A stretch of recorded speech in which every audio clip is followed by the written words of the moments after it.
Dear students, good evening. Welcome to Law Excellence IAS. Let us start the discussion on today's newspaper, that is 5th October 2022.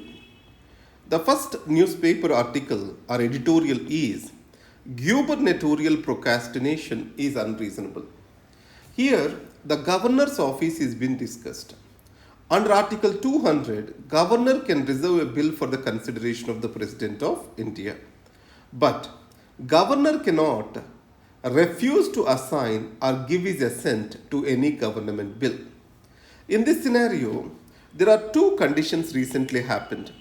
One is in Tamil Nadu, where governor has reserved the bill, NEET bill, N-E-E-T, NEET bill, for the consideration of the President of India. In Kerala, the governor openly criticized the Kerala University bill, Kerala Loikayukta bill.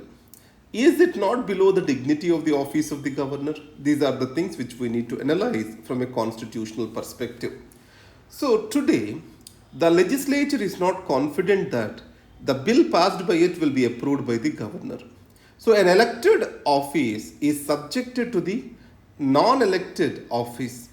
And this legislative ambiguity will put the government to work behind, or it will not provide for the necessary certainty. Second is, in UK if we observe, Queen cannot refuse any bill. It is because of the parliamentary sovereignty over there. If you go to United States of America, we have a qualified veto. Here, any bill refused by the president or rejected by the president can go back to the legislature. If it passes with special majority, president has to give his assent.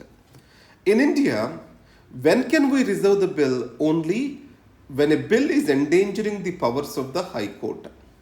Other than that, it is left to the discretion of the governor. But however, whenever governor is refusing or sending a bill for the consideration of the president, he has to give necessary reasons to it. That is been clearly stated by the Supreme Court in Rameshwar Prasad versus Union of India. Here, any kind of action governor takes on the bill, he need to note the necessary reasons. Is the reasons are right or wrong, or they are based on malafide intentions, this can be subjected to the judicial review of the court. This has been clearly been stated. It means governor's decisions are not final. They can be subjected to judicial review by the Supreme Court. These are the points which you need to remember in this article. Second, Calamity Prone, Urban India's worrying storyline. In India, the problem is most of the city plans, they do not include climate change as a factor. And master plan is not prepared by the city, but prepared by the state government. The city councils and city administration do not have the planning capabilities to that extent. This article essentially talks about climate action plan for every city. Ahmedabad, Mumbai, Nagpur, all these have a climate action plan. Mumbai's climate action plan is indeed very detailed. Second, we have to integrate this climate action plan into the master plan of the city. And today, to implement this climate action plan, we don't have one single agency. We have 12 different departments that have to implement these climate action plans. That's why a unified agency, integrated approach is required. Rather than working in silos, all these departments can work from one single agency, which can be named as Environmental Protection Agency. These are the three recommendations which are being given.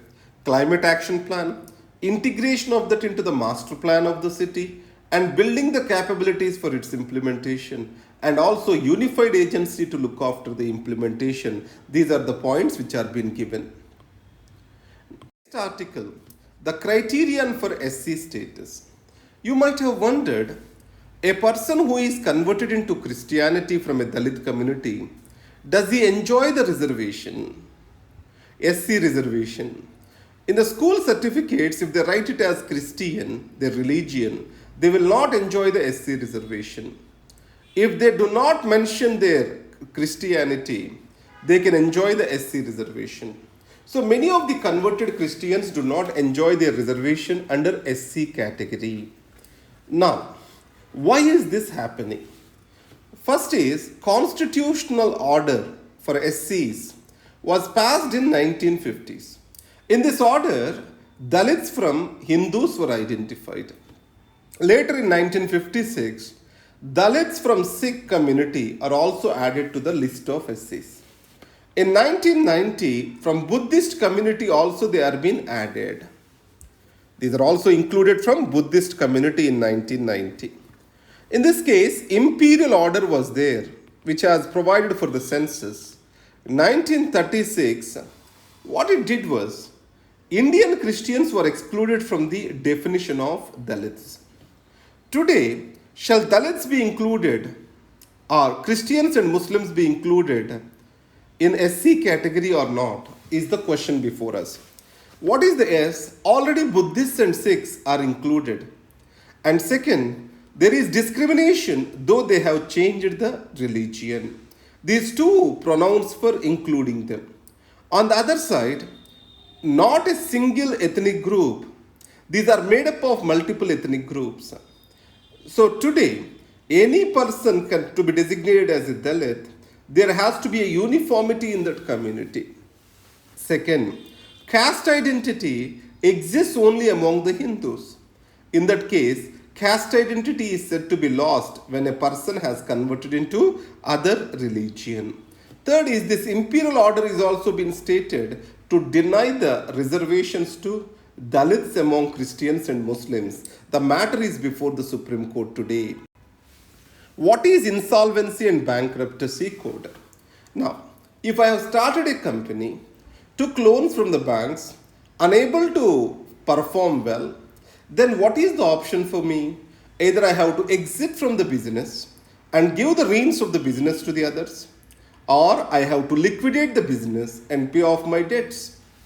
In this case, any liquidation or closing down of a company, it was a complex process in India. That's why even I was unable to run, if the financial institutions can immediately come and take over my assets, they can recover something. If they are delaying it, the value of assets will go down further. Let us take Kingfisher person. His aircraft was cost of hundreds of crore of rupees. But as it was not used and not taken, it finally rusted and the cost realized is much below the actual cost. To solve this kind of problem, insolvency and bankruptcy code has come into existence. Two objectives of this are, one is time-bound resolution of insolvency. Second is the creditor who has financed, he shall control the matters of the company. So the creditor in control mode of entire insolvency process. In this case, what are the issues? One is time delays. It has to be supposed to be finished in 180 days plus 9 months, 90 days of extension. But in most of the cases, they are crossing more than a year. Here, there are two options. One is restructuring and giving life to that organization, or just liquidation. Financial institutions are showing interest towards liquidation rather than restructuring and giving life to it. Finally, haircuts. The financial institutions are facing huge losses because of insolvency.